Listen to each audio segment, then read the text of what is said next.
ರಾಜಕೀಯ ಅಖಾಡಕ್ಕೆ ನಾಳೆ ಅಂಬರೀಷ್ ಪತ್ನಿ ಎಂಟ್ರಿ ಕೊಡ್ತಾ ಇದ್ದಾರೆ. ಕಾಂಗ್ರೆಸ್ ಟಿಕೆಟ್ ಕನ್ಫರ್ಮ್ ಆಗದಿದ್ರೂ ಕೂಡ ಸುಮಲತಾ ಅವರಂತೂ ಅಂತಿಮ ನಿರ್ಧಾರಕ್ಕೆ ಬಂದಿದ್ದಾರಂತೆ. ಅದರಲ್ಲೂ ಕಾಂಗ್ರೆಸ್ಸೋ ಬಿಜೆಪಿಯೋ ಅಥವಾ ಪಕ್ಷೇತರರೋ ಇವತ್ತು ಸಂಜೆಯ ಒಳಗೆ ತೀರ್ಮಾನಿಸಿ ಅಂತ ಸ್ವತಃ ಕೈ ನಾಯಕರಿಗೆ ಷರತ್ತು ಹಾಕಿದ್ದಾರೆ ಸುಮಲತಾ ಅಂಬರೀಷ್.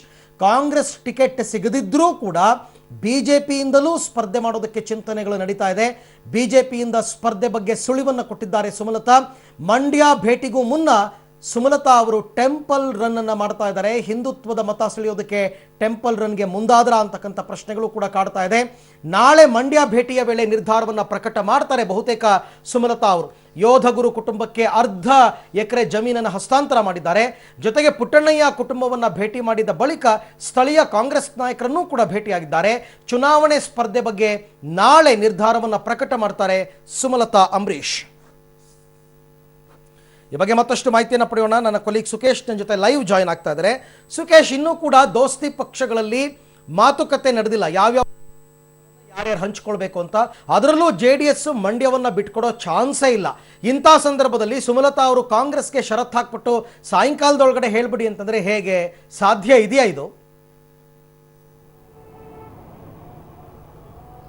ಅರವಿಂದ್, ಈಗ ಏನು ಮಂಡ್ಯದಿಂದ ಯಾರು ಸ್ಪರ್ಧೆ ಮಾಡಬೇಕು ಅನ್ನೋ ವಿಚಾರದಲ್ಲಿ ಸಹಜವಾಗಿಯೇ ದೋಸ್ತಿ ನಿಯಮವನ್ನು ಪಾಲಿಸೋದಾದ್ರೆ, ಷರತ್ತುಗಳನ್ನ ಪಾಲಿಸೋದಾದ್ರೆ ಅದನ್ನ JDSಗೆ ಬಿಟ್ಕೊಡ್ಬೇಕಾಗುತ್ತೆ. ಯಾಕಂದ್ರೆ ಇರ್ತಕ್ಕಂಥ 7 ಜನ ಶಾಸಕರು ಕೂಡ JDSಗೆ ಸೇರಿದವರೇ ಆಗಿದ್ದಾರೆ. ಆದರೆ ಅಂಬರೀಷ್ ಅವರ ಅಕಾಲಿಕ ನಿಧನದ ನಂತರದಲ್ಲಿ ಅಲ್ಲಿನ ಅವರ ಉತ್ತರಾಧಿಕಾರಿಯಾಗಿ ಸುಮಲತಾ ಅವರು ಅಲ್ಲಿಂದ ಸ್ಪರ್ಧೆ ಮಾಡಬೇಕು ಅನ್ನುವಂಥದ್ದು ಅವರ ಅಭಿಮಾನಿಗಳ ಒತ್ತಡ ಇರೋದ್ರಿಂದ ಸುಮಲತಾ ಅವರು ಕೂಡ ಸ್ವತಃ ಲೋಕಸಭೆ ಚುನಾವಣೆಗೆ ಸ್ಪರ್ಧೆಗೆ ಆಸಕ್ತಿ ವಹಿಸಿರೋದ್ರಿಂದ ಮತ್ತು ಅಂಬರೀಷ್ ಅವರು ಕಾಂಗ್ರೆಸ್ನಲ್ಲಿ ಕೊನೆಯವರು ಕೂಡ ಕಾಂಗ್ರೆಸ್ನಲ್ಲಿ ಇದ್ದಿದ್ರಿಂದ ಸಹಜವಾಗಿಯೇ ಕಾಂಗ್ರೆಸ್ ನಾಯಕರ ಜೊತೆ ಒಂದು ದಿನ ಮಾತುಕತೆ ನಡೆಸಲಿಕ್ಕೆ ಸುಮಲತಾ ಅವರು ಮುಂದಾಗಿರುವಂಥದ್ದು. ಇದುವರೆಗೂ ಈ ವಿಚಾರವಾಗಿ ಯಾವುದೇ ಕಾಂಗ್ರೆಸ್ ನಾಯಕರು ಸುಮಲತಾ ಅವರನ್ನು ಸಂಪರ್ಕ ಮಾಡಿಲ್ಲ. ಆದರೆ ತಮ್ಮ ಅಭಿಮಾನಿಗಳಿಗೆ ಮತ್ತು ಬೆಂಬಲಿಗರಿಗೆ ಅಂತಿಮವಾಗಿ ಸಿದ್ಧತೆಯನ್ನು ಮಾಡಿಕೊಳ್ಳಲಿಕ್ಕೆ ಒಂದು ಸೂಚನೆಯನ್ನು ಕೊಡಬೇಕಾದಂತ ಅನಿವಾರ್ಯತೆಗೆ ಸುಮಲತಾ ಅವರು ಸಿಲುಕಿದ್ದಾರೆ.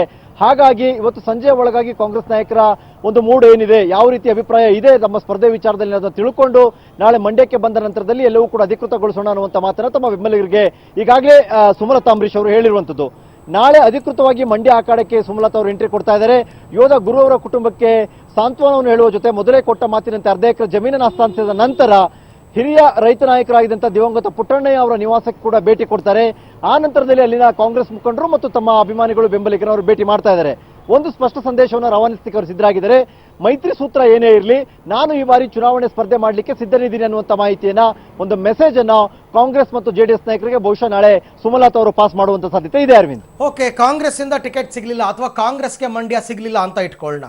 ಸುಮಲತಾ ಅವರೇನಾದ್ರು ಬಿಜೆಪಿಯಿಂದ ಸ್ಪರ್ಧೆ ಮಾಡ್ತೀನಿ ಅಂತ ತಮ್ಮ ಅಭಿಪ್ರಾಯವನ್ನ ವ್ಯಕ್ತಪಡಿಸಿದ್ರೆ ಅಂಬರೀಷ್ ಅಭಿಮಾನಿಗಳು ಮತ್ತು ಕಾಂಗ್ರೆಸ್ನ ಕಾರ್ಯಕರ್ತರು ಸುಮಲತಾ ಜೊತೆ ಇರ್ತಾರೆ ಅಂತ ಏನ್ ಗ್ಯಾರಂಟಿ? ಆ ವಿಚಾರದಲ್ಲೂ ಕೂಡ ಸಾಕಷ್ಟು ಅಳೆದು ತೂಗಿ ಯೋಚನೆ ಮಾಡುವಂತ ಪ್ರಯತ್ನಕ್ಕೆ ಸುಮಲತಾ ಅವರು ಮುಂದಾಗಿದ್ದಾರೆ ಎನ್ನುವಂಥದ್ದು. ಈ ಎಲ್ಲ ವಿಚಾರಗಳನ್ನ ಪರಿಗಣಿಸಿದಾಗ ಮತ್ತೊಂದು ಮಾಹಿತಿ ಕೂಡ ನಮಗೆ ಲಭ್ಯ ಆಗ್ತಿರುವಂಥದ್ದು, ಅಂತಹ ಪರಿಸ್ಥಿತಿ ಏನಾದರೂ ಬಂದರೆ ಕಾಂಗ್ರೆಸ್ನಿಂದ ಸ್ಪರ್ಧೆ ಮಾಡಲಿಕ್ಕೆ ಅವಕಾಶ ಸಿಗದೆ ಇದ್ರೆ ಬಹುತೇಕ ಸುಮಲತಾ ಅವರು ಬಿಜೆಪಿಗೆ ಹೋಗುವಂಥದ್ದು ಅನುಮಾನ. ಬಹುತೇಕ ಅವರು ಪಕ್ಷೇತರರಾಗಿ ಸ್ಪರ್ಧೆ ಮಾಡುವಂತ ತೀರ್ಮಾನಕ್ಕೆ ಬರುವಂತ ಸಾಧ್ಯತೆ ಇದೆ. ಏನಾದರೂ ಸುಮಲತಾ ಅವರು ಪಕ್ಷೇತರರಾಗಿ ಸ್ಪರ್ಧೆ ಮಾಡಿದ್ರೆ ಯಾವುದೇ ಒಂದು ಅನುಮಾನ ಇಲ್ಲದೆ ನಿಸ್ಸಂಶಯವಾಗಿ ಒಂದು ಕಡೆಯಿಂದ ಬಿಜೆಪಿ ಮತ್ತೊಂದು ಒಳಗಿಂದೊಳಗೆ ಕಾಂಗ್ರೆಸ್ ಕೂಡ ಅವರಿಗೆ ಬೆಂಬಲ ಕೊಡುತ್ತೆ ಅನ್ನುವಂಥದ್ದು ಅವರ ಅಭಿಮಾನಿಗಳ ಆತ್ಮವಿಶ್ವಾಸದ ನುಡಿ. ಆದ್ರೆ ಹಾಗಾಗುತ್ತೆ ಅನ್ನುವಂಥದ್ದು ಕೂಡ ಅಷ್ಟೇ ದೊಡ್ಡ ಮುಖ್ಯವಾದ ಪ್ರಶ್ನೆ. ಒಂದು ಕಡೆ ದೋಸ್ತಿಗಳು ಮೈತ್ರಿ ಸೂತ್ರವನ್ನು ಪಾಲಿಸಬೇಕು, ಮತ್ತೊಂದು ರಾಷ್ಟ್ರೀಯ ಪಕ್ಷವಾಗಿ ಬಿಜೆಪಿ ಕೂಡ ತನ್ನ ಅಭ್ಯರ್ಥಿಗಳನ್ನ ಆ ಕಡೆ ಇಳಿಸಬೇಕು. ಇತ್ತ ಸುಮಲತರಿಗಾಗಿ ತನ್ನ ಅಭ್ಯರ್ಥಿಯನ್ನ ಬಿಜೆಪಿ ಹಾಕದೇ ಇರುತ್ತಾ, ಅಥವಾ ಕಾಂಗ್ರೆಸ್ ನಾಯಕರುಗಳು ತಮ್ಮ ವರಿಷ್ಠರ ಮಾತನ್ನೂ ಮೀರಿ ಜಿಲ್ಲಾ ಮಟ್ಟದಲ್ಲಿ ಸುಮಲತಾ ಅವರಿಗೆ ಪಕ್ಷೇತರಾಗಿದ್ದವರಿಗೆ ಬೆಂಬಲ ಕೊಡ್ತಾರಾ? ಇವೆಲ್ಲವೂ ಕೂಡ ರಾಜಕೀಯವಾಗಿ ಉದ್ಭವಿಸುವಂತ ಪ್ರಶ್ನೆ. ಅವೆಲ್ಲವನ್ನೂ ಮೀರಿ ಕೂಡ ನನಗೆ ಎಲ್ಲ ಬೆಂಬಲ ಸಿಗುತ್ತೆ ಅನ್ನುವಂತ ಆತ್ಮವಿಶ್ವಾಸ ಸುಮಲತಾರಲ್ಲಿ ಇದೆ ಅನ್ನುವಂಥದ್ದು ಅಂಬರೀಷ್ ಅಭಿಮಾನಿಗಳ ಮಾತು. ಮಂಡ್ಯ ರಾಜಕೀಯ ಏನ್ ಹೇಳುತ್ತೆ ಸುಕೇಶ್? ಸುಮಲತಾ ಅವರಿಗೆ ಅವರು ಕಾಂಗ್ರೆಸ್ ಇಂದ ನಿಂತ್ರೆ ಒಳ್ಳೇದಾ, ಬಿಜೆಪಿಗೆ ಬಂದ್ರೆ ಒಳ್ಳೇದಾ, ಪಕ್ಷೇತರರಾಗಿ ನಿಂತ್ರೆ ಗೆಲ್ಲೋ ಚಾನ್ಸ್ ಜಾಸ್ತಿ ಇದೆಯಾ? ಮಂಡ್ಯ ರಾಜಕೀಯ ಏನ್ ಹೇಳುತ್ತೆ? ಮೇಲ್ನೋಟಕ್ಕೆ ಮತ್ತು ಈಗಿರುವಂತಹ ಶಾಸಕರುಗಳು ಮತ್ತು ಕಳೆದ ವಿಧಾನಸಭೆ ಚುನಾವಣೆಯ ಫಲಿತಾಂಶಗಳನ್ನು ಗಮನಿಸಿ ಹೇಳೋದಾದ್ರೆ ಸುಲಭವಾಗಿ ಸುಮಲತಾ ಅವರು ಗೆಲ್ಲಿಕ್ಕೆ ಏನಾದರೂ ಬೇಕು ಅಂತ ಮಾರ್ಗೋಪಾಯ ಬೇಕು ಅಂದ್ರೆ ಬಹುಶಃ ಅವರು JDSಗೆ ಬಂದ್ರೆ ಸುಲಭವಾಗಿ ಗೆಲ್ಬಹುದೇನೋ, ಅದು ಒಂದು ಹಂತ, ಒಂದು ಪಕ್ಷಕ್ಕೆ ಅವರು ಬಂದರೆ. ಆದ್ರೆ ಅವ್ರು ಆ ರೀತಿ ಬರುವಂತ ಸಾಧ್ಯತೆ ತೀರಾ ಕಡಿಮೆ ಇರೋದ್ರಿಂದ ಕಾಂಗ್ರೆಸ್ನಿಂದ ಅವರಿಗೆ ಟಿಕೆಟ್ ಕೊಟ್ರೆ JDS ತಮ್ಮೆಲ್ಲ ಮಾಹಿತಿಗಾಗಿ